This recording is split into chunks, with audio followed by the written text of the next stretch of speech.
बे सन्दन जाम्बा बुंनाय खोथाखौ बिसास खालामो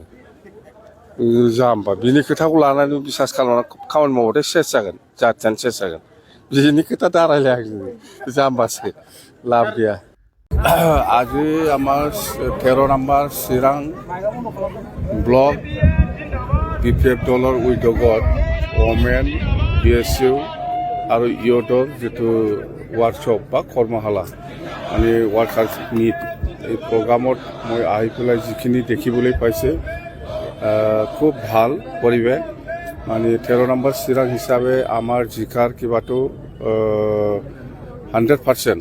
মানে আমাৰ কৰ্মীসকলৰ প্ৰেজেন্সত চালে আমি এনে গম পাই যে আমি 13 নম্বৰ চিৰাঙৰ বিপিএফ দল হিচাপে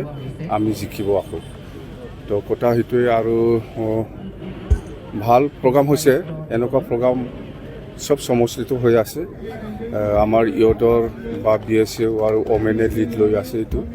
চেণ্ট্ৰেল কমিটিৰ পৰা আৰু ভাল প্ৰগ্ৰাম অহাকালিও নিশ্চয় আছে মুঠতে 2025 ছেপ্টেম্বৰ মাহত যেটো নিৰ্বাচন হ'ব এই নিৰ্বাচনত 13 নম্বৰ চিৰাং হিচাপে আমি জিকিম আৰু বিপিএফ দল হিচাপে গোটেই শ্ৰীৰামপুৰৰ পৰা আৰম্ভ কৰি ফাৰ্ষ্টনি চেৰপাং মাজবাটলৈকে আমাৰ দলৰ পজিশ্যন 1 নম্বৰত আছে মুঠতে আমি আজিৰ দিনত 25টা দলত নাপায় 25টা মিনিমাম বুলি 25টা আমি ইয়াত বেছিও হ'ব পাৰে কিন্তু 25টা দলত আমি নাপায় চৰকাৰ হোৱাটো কাটা আৰু আজিৰ দিনত প্ৰমোদ বড়ো ডাঙৰীয়াই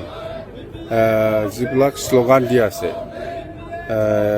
আমাৰ বিটিসি বাকী ৰাজ্যৰ বহুত কাম কৰাৰ যিটো শ্লোগান দি আছে বা মিছন ভিজন দেখা আছে এইবিলাক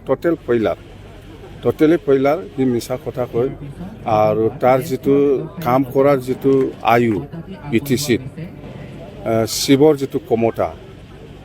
এই শিৱৰ ক্ষমতাটো 31 মাৰ্চত শেষ হ'ব ই একো ফাইল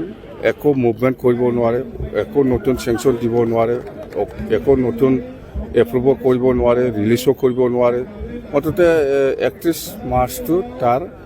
লাষ্ট কাগজে পত্ৰ মই ইয়াৰ কিবাটো আৰু পিছত আৰু নচলিব মুঠতে এপ্ৰিলটো নতুন বছৰ বুলি আপোনালোকে সবে জানে মানে ফাইনেন্সিয়েল ইয়াৰটো এপ্ৰিলৰ পৰা হয় নতুন বছৰ ফাইনেন্সিয়েল ইয়াৰ কাৰণে ইয়াৰ 31 মাহটো লাষ্ট হৈ গ'ল 5 বছৰ ফাইনেন্সিয়েল ইয়াৰটো সি কাম কৰিলে 6 বছৰটো কেতিয়াও নাপায় আপোনালোকে জানে মুঠতে নতুন ফাইনেন্সিয়েল ইয়াৰ যিটো 25-26ৰ যিটো নতুন ফাইনেন্সিয়েল ইয়াৰৰ যিটো পইচা সেইটো কোনো স্কিম এপ্ৰুভ কৰিব নোৱাৰে ইয়াৰ এগেইনষ্টত আৰু চেংচনো দিব নোৱাৰে বা ৰিলিজো কৰিব নোৱাৰে স্যাৰ বিটিসিত নতুন আঞ্চলিক দল গঠন হওয়াৰ কুচকাওয়া চলি আছে নাই ইয়াৰ আমাৰ বিটিসিত হয় না অসমৰ হয় না ইণ্ডিয়াৰ হয় আমাৰ ক'ব লগা একো নাই এইটো চবৰে কিবা আছে কি বুলি কয় এইটো অধিকাৰ আছে নতুন ৰাজনৈতিক দল খোলা চবৰে অধিকাৰ আছে খুলিব আমিও শুনি আছোঁ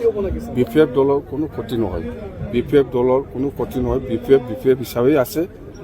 বিপিএফ কৰ্মী হিচাপেও আছে বা ৰাইজ হিচাপেও আমাৰ লগত যিখিনি আছে সেইটো কোনো ক্ষতি নহয়